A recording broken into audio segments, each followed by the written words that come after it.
Kryetari i Kuvendit, Niko Peleshi, Ministri i Mbrojtjes Piro Vengu, Drejtori i Emergjencave Civile Akit Çako kanë inspektuar situatën në fushën e Maliqit pranë lumenjve Devol dhe Dunavec.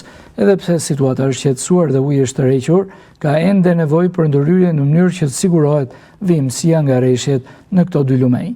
Në fushën e Maliqit aktualisht janë mbi 270 hektar të përmbytur.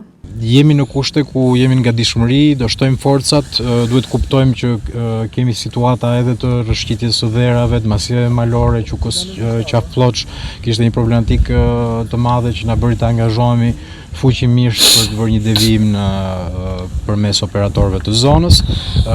Do jenë ditë të vështira sepse rreshjet do rifillojnë.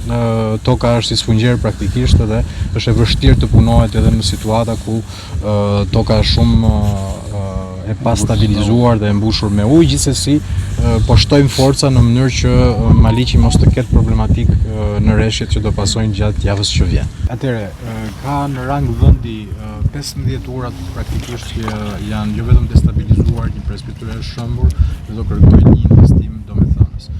Qasja jonë në këtë momente është jo vetëm të qëndrojmë pranë banorëve në bazë të kërkesave të kryetarëve të bashkive për sa i përket rezervave materiale të shtetit, ka filluar shpërndarja e ndihmave në raste të caktuara. Sekondër kemi kërkuar gjithashtu nga bashkitë që të bëjnë kërkesat për sa i përket ushqimeve për blegtorinë, ushqime koncentrat për blegtorët, ata që janë prekur të paktën, dhe jemi në kushte ku po shpërndajmë në mbar vendin edhe ushqime për blegtorinë.